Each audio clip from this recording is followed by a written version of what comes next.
What's up, guys? Welcome back to Newswave. So the Xbox Series X and the Xbox Series S are both out in less than 1 month's time, and what would a run up to next gen be without some controversy? And based on some of the headlines that I've been seeing over the past few days for Yakuza Like a Dragon and the Xbox Series S, I guess we found some controversy there for that system when it comes down to a 900p resolution. Now there's a bit more to that story, and we're gonna go over all of that here today. Also, we get to talk a bit about Nintendo going after a fairly popular ROM hacker with an idea that was pretty cool. The gaming press seemed to like it, but Nintendo didn't after they went ahead and ripped it down. Guys, if you enjoyed these videos, make sure you hit that like button, helps out a ton. And if you're brand new here, hit that red subscribe button down below. And we're gonna start today with Oceanhorn 2. I didn't get into the first one that much, and then they announced the second one, and it was for Apple Arcade last year, and I thought, okay, well, maybe it'll come to the Switch at some point because they showed it off, and it certainly takes a lot of inspiration from the Legend of Zelda series. That was very obvious when I was seeing it, but from what I saw, it looked pretty fun anyway, and it looked good, but again, on Apple Arcade, I guess I'll wait. Fortunately, it looks like we're not gonna have to wait too much longer as we now have a release date. They put a trailer out and all of this. Gamatsu had the press release, and it is coming out October 28th. Now, Metacritic scores for it on Apple Arcade weren't great. It's currently at a 69, but it is also with 7 reviews, so it didn't really get hit with a ton of reviews. Even the user score, just over a 7, is with like 15 or 16 of them. So unfortunately, it just seems that it went to Apple Arcade. I'm sure they got a decent payout for it because there was some, I'm sure, some money exchange there to lock it down for about, half a year or something. But October 28th, not too long from now, it'll be $30, and they will have a pre-order going live a week prior. So I'll be checking that one out to see how it plays and if it's any good. So here's hoping, though, on the Switch, actual controls and all of this, it's pretty good. But we'll see October 28th. Also, we had an update for the PlayStation 8.0, and outside of some updates for parental controls, new avatars, and an update to messages, it looks like they also added a remote play option for the PlayStation 5, and this is great news because I was a little concerned it wouldn't get out by launch, but it seems that they have been preparing and getting ready for it, and of course this means that at home you'll have your PlayStation 5, and maybe you want to play it on your phone or your tablet or something, and you can fire it up and do just that, connect your PS5 and stream it over your local network, any of that. I've used it here and there. Mostly I've used it on like my laptop upstairs on a different floor and tried it out, and it worked pretty well. I actually played through a good portion of Persona 5 that way, and I thought about going back and doing some Persona 5 the Royal that way, but it's like another 120 hours just to go through the Royal. I think I'm okay with Persona 5 the way it turned out for me anyway, but yeah, the remote play is handy in some instances. I'm glad to see that it wasn't gonna end up being something that gets pushed out after launch, like way after launch. It seems like it's gonna be ready. They added an icon, and all they said now is, hey, you gotta wait for the PS5 to come out, obviously, before you can use this, so don't worry about that little icon there until midway through November. Also, speaking of preparation for the PlayStation 5, it also looks like Sony has been pushing out updates to some of their TVs. You can see this Reddit post here mentioned an update that came in for the X900H, adding HDMI 2.1 functionality through a firmware update, mentioning the PlayStation 5 specifically. Now, there's no word on if all 4 of them are HDMI 2.1, anything like that. They believe it's 3 and 4, but it also looks like things like variable refresh rate, auto low latency mode, those will come at a later time, maybe just leading up to the release of the PlayStation 5 itself. HDMI 2.1 for 4K 120 was going to be the most important part of this to get that out in time for the PlayStation 5, and good to see that that has happened ahead of launch. That would have been crazy if they didn't get it out by launch, but keep in mind that Sony is also working to push these TVs alongside of the PlayStation 5, and it makes sense because the PS5 and their TVs and all this will be sold in around the same area at like a Best Buy, so you might as well do some cross promotion and marketing there with your own products and try to sell both at the same time. But good to see because that just means there are more options. The LG CXs look great, but I guess if you're looking to spend on a bit more of a budget, some of these Sony sets are generally like $1,000 or less, and that might work out better for someone going into next gen if they don't care as much about like OLED, but those CXs look really good. And guys, with some of the quick news out of the way, let's get into the bigger stuff. We're starting right away with Kaze Emmanuel, who has made some awesome ROM hacks for different games. Mario 64 is the one we seem to talk about the most. Remember the portal gun in Mario 64? Or of course, there's the co-op mode. We've seen some crazy ROM hacks for Mario, but he's also done some work with The Legend of Zelda, and one of the coolest ROM hacks that's been made so far by Kaze is Legend of Zelda: The Missing Link. And this was supposed to bridge the gap between Ocarina of Time and Majora's Mask. It was released over the summer, and people loved this ROM hack. I mean, Game Press was raving about, all kinds of people were talking about how great it was, and it is an interesting idea, isn't it? To kind of go in that bit of that gap of time there to explain what went on between Ocarina of Time and Majora's Mask. It is a really ambitious project, but it got done, and again, it turned out really, really well. And there was one problem, of course, because that means Nintendo took notice of it. And while it was up for a little bit, like I said, it came out over the summer, Nintendo has now ripped it down, of course, citing copyright issues. Now, keep in mind, this is a ROM hack, which means you still need your own ROM. Kaze was not distributing a ROM of any kind, just a hack that would rearrange, alter, and change things in that ROM itself, which generally, this is where we get into gray area, because Kaze was also not selling the ROM hack itself. It was a project that they completed, and then they put it out there.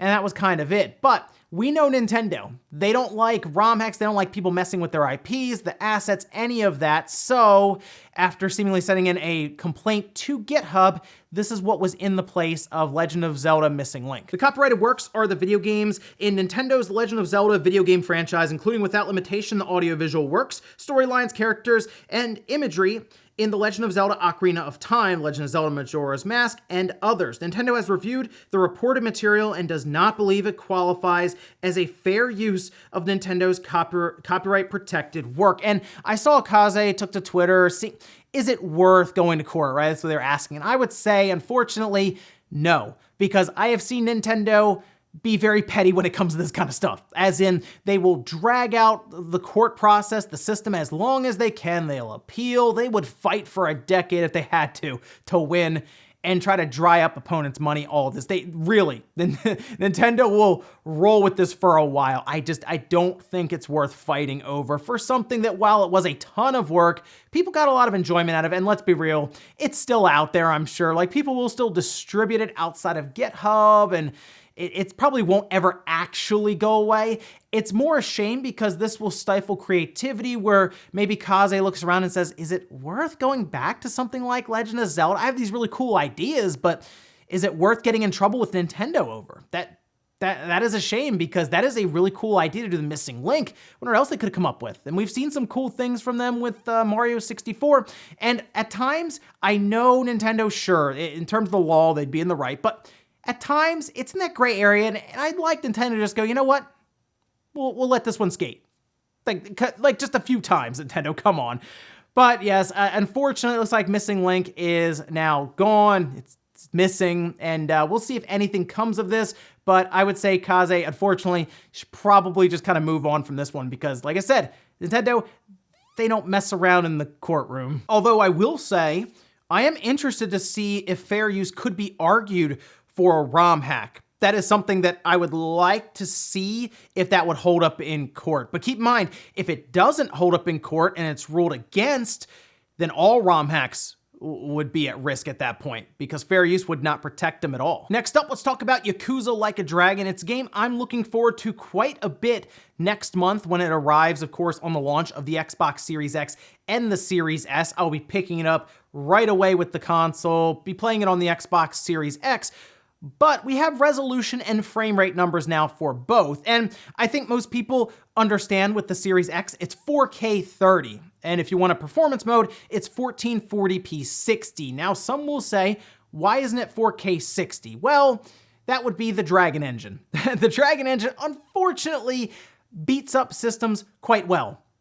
Even like an RTX 2080 Ti has a hard time with Kiwami 2, which runs on the same engine. I guess that would be the last release, I believe, on PC that's running on that engine. Yakuza 6 also runs on that engine. They moved away from what they were using with Yakuza 0 to the Dragon engine with 6 and then Kiwami 2. But the RTX 2080 Ti has a hard time with 4K 60 even, and that's a pretty strong card. So you see the Series X show up 4K 30, okay, 1440p 60. I mean, it's supposed to be this 12 teraflop beast, but all right, fine. And then we go down to the Series S. And you can see the resolution numbers here that were spotted, and this was on Reddit saying Yakuza Like a Dragon will be 900p 60 or 1440p 30 on Series S as confirmed on a recent Xbox stream. And I think that 900p was this massive slap of reality to a lot of people when it comes to the Dragon engine, but I think it's also 900p going into next generation. Sure, it's a $300 box, but still 900p going into a next generation. The issue here is we, of course, have heard the concerns around the Xbox Series S holding back the next generation, like with the Series X and the PS5, because what third parties will still have to account for it. The thing with that, though, that I see is it's using almost the exact same setup for the CPU. The frequency is a little lower with the Series X, so I would look at that and say, game logic, all that AI should still run the same. They would just have to play with resolution and frame rates and all of that. And for me, looking at the Dragon engine, 900p 60, believe it or not, on something that's 4 teraflops is actually about right, as weird as that sounds, because we saw the PS4 Pro 1080p 30 with Kiwami 2. Yeah, so it's not exactly set up for lower end systems to be able to do higher frame rates, because keep in mind, the Series S is 1440p 30. In fact, if Sega opted to not do any performance mode, we would be talking about 4K 30 and 1440p 30, and no one would really be mentioning this at all. I think everyone would be fine with that. So it's odd because we are also having this controversy build around optional modes that are geared towards frame rate and don't really care as much about resolution as long as they can hit that frame rate. And generally, I'm pretty good with that as long as the frame rate is consistent and 60. The issue is we're running below 1080p. I think that's where people are struggling to grasp that. But in that case, I would just run the resolution mode. There's 1440p 30, and if you want the smooth frame rate, go 900p 60. We'll see if they work on this a bit more, but I'm telling you, that Dragon engine, it's not great when it comes to optimization. Next up, let's talk about Kingdom Hearts Melody of Memory. It is out next month on the 13th. And it is going to be like this Kingdom Hearts rhythm action kind of game. And the demo you can actually try today. In fact, you can see some of the songs here that they have. They have 6 of them up, starting with Welcome to Wonderland, Hand in Hand, The Rustling Forest, Wave of Darkness, Sinister Shadows, and All for One. And I had a chance to check this demo out a little early, and so far it plays, to me anyway, like if you're playing Guitar Hero without the guitar and you're using the controller. That's kind of what I'm gathering here, but they've thrown a few little wrinkles in. For example, you'll be controlling Sora in the middle there, and then you also have Donald and Goofy on either side. So you would be using X, or you'd be using either of the shoulder buttons, L1, R1. I was playing on the PlayStation 4, and you can control based on what enemies are in front of you, or if you have to jump up, you can also kind of float around through some of these different musical notes. And as you turn up the difficulty, you'll be doing more and more things all at once. And at first, it was hard to kind of get my head around because you are really just trying to remember which button is which and who's doing what at the same time. But when it started to flow together, it actually did sync up pretty well with the songs that they had shown here, but there wasn't anything that caught me as crazy over the top memorable for some of the track list right now in the demo. And they also didn't really have anything for like the main story mode, any of that. It was mostly just a track list that you kind of went through, but you're gonna have to play this and see what you think. I'm kind of looking at this as like, okay, if you're really into Kingdom Hearts, you're into the Kingdom Hearts lore, you want to know more about the story, you're probably going to work through this. Or if you really like the music, you're probably in for this as well. But if you're someone who is more in line with what Kingdom Hearts generally is, right, with the action-adventure RPG setup, you're probably not going to like this one as much. But fortunately, there is a demo and you can try it out starting today. And in our last bit of news, let's talk about Mass Effect Trilogy Remastered. This is something that's come up quite a bit now. Jeff Grubbs talked about it a lot, I know that, on Twitter. and it seemed like it was set and ready to be revealed this year, but we haven't heard anything. Then Jeff Grubb mentioned that it was actually delayed and being pushed to next year, but technically it was never announced officially, so you can't really delay that publicly. It would be an internal delay, so it's an actually delay for us. And anyway, it does appear that it has been rated now in Korea. You can see the listing here, and they are calling it the Mass Effect Legendary Edition. It's rumored currently for PlayStation 4, Xbox One, and PC. Had heard some about the Switch, but it sounded like if it was coming out this year, the Switch version would be pushed to later. Who knows? The porting process maybe takes longer, hard to say. Maybe it'll come now with the other systems, since it seems like it's not coming out. I mean, they'd have to announce it soon because we're midway through October now, unless they're going to do one of those things where they announce it and then it's out like a week or two later. They'd be cutting it very, very close. So I'm kind of looking at this and saying the ratings board may have already been kind of scheduled and set up ahead of time with plans of actually launching it this year.